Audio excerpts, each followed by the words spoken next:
Hi guys, this is Shilpa Mittal and this video is for 10th class students. हम chapter 13 पढ़ना start कर चुके हैं which is surface area and volume. Hindi medium के students के लिए पार्ट 13 पृष्ठीय क्षेत्रफल एवं आयतन, जिसमें अभी तक हम 4 क्वेश्चंस कंप्लीट कर चुके हैं, first, second, third and fourth. आज हम क्वेश्चन 5th का सॉल्यूशन देखेंगे.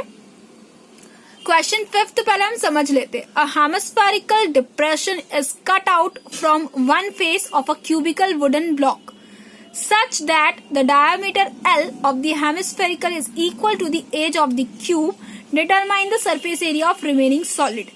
आपसे कहा गया है कि एक लकड़ी का क्यूब है, लकड़ी का क्यूब शेप में, घन शेप में एक बॉक्स है.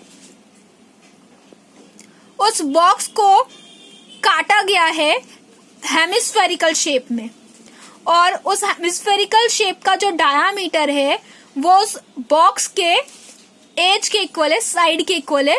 तो यहाँ पर कोई नंबर नहीं दे रखा है, उस साइड की हमको लेंथ दे दी डायरेक्ट L.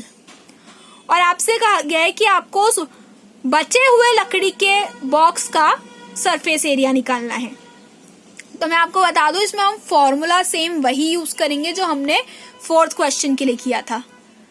अब आप देख सकते हैं हिंदी मीडियम में भी जो क्वेश्चन है, एक घनाकार ब्लॉक है, लकड़ी का ब्लॉक है, वो उसको अंदर से हेमिस्फेरिकल शेप में, मतलब अर्ध गोलाकार गड्ढे की तरह बनाया गया है. और उस अर्ध गोले का जो व्यास है, मतलब डायामीटर है, घन की एक साइड के बराबर है, जिसे हमने L मान लिया है. अब आपको बचे हुए ठोस का, बचे हुए डब्बे का पृष्ठीय क्षेत्रफल ज्ञात करना है. ये जो है, ये सबसे पहले हिंदी मीडियम वालों के लिए सॉल्यूशन है.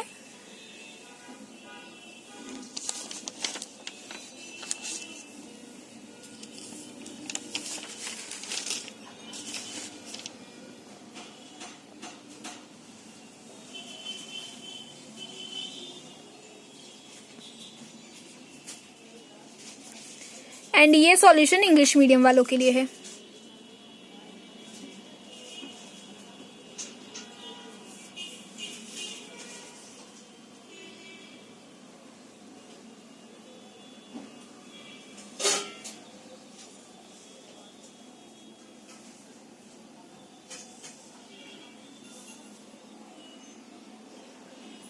मेरे पास कई स्टूडेंट्स की क्वेरी आई थी कि मैंने एक साथ ही इंग्लिश मीडियम और हिंदी मीडियम वालों का लिख दिया था, तो जिसकी वजह से उन्हें बहुत कंफ्यूजन हो रहा था.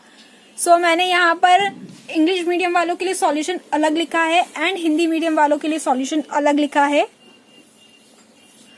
नाउ अब इसका एक्सप्लेनेशन स्टार्ट करते हैं. आपको दिया हुआ क्या है? आपको दिया हुआ है कि आपका अर्धगोला जो काटा गया है लकड़ी के क्यूब में से, लकड़ी के घनाकार में से, ये जो अर्धगोला काटा गया है, ऐसा पूरा अंदर से अर्धगोले के शेप में काटा गया है, उसका अधिकतम जो व्यास है वो किसी एक साइड के बराबर है.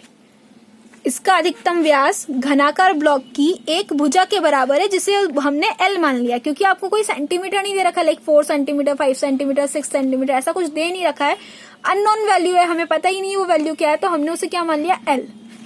अब अर्धगोले की त्रिज्या, मतलब त्रिज्या कैसे निकालते हैं? व्यास का आधा, व्यास बटे 2. तो व्यास है हमारा L, जैसे कि हमने यहाँ देखा कि अर्धगोले का अधिकतम व्यास L है, तो L/2 हो गया.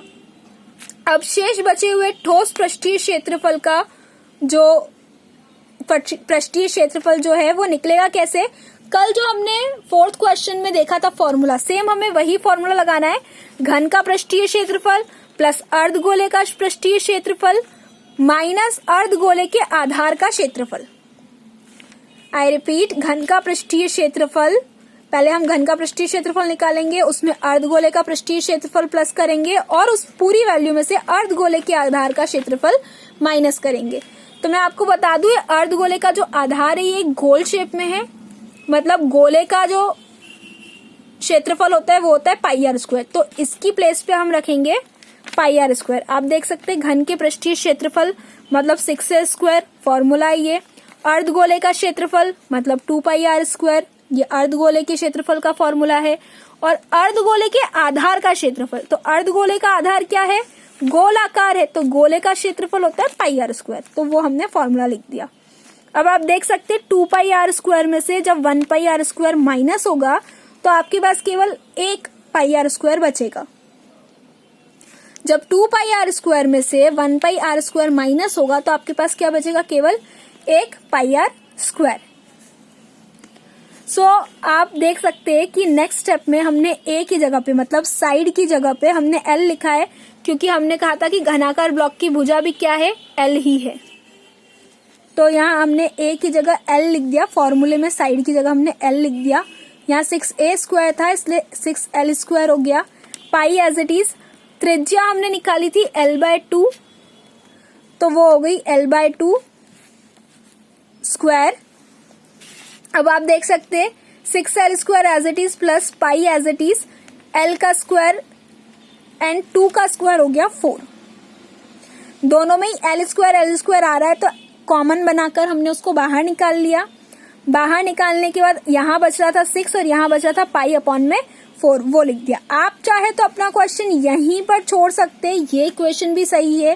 और अगर आप एलसीएम लेना चाहे तो इसके अपॉन में 1 लिख के बाय क्रॉस मल्टीप्लाई आप लिख सकते हैं 6 4 जा 24, पाई 1 जा पाई एंड 4 1 जा 4, ये ऐसा हो जाएगा। तो ये आपका फाइनल आंसर आ जाएगा टोटल सरफेस एरिया का। सो ये आपका सॉल्यूशन था हिंदी मीडियम वालों के लिए।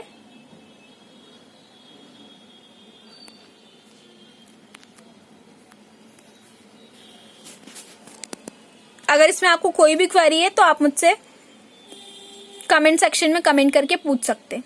Thank you.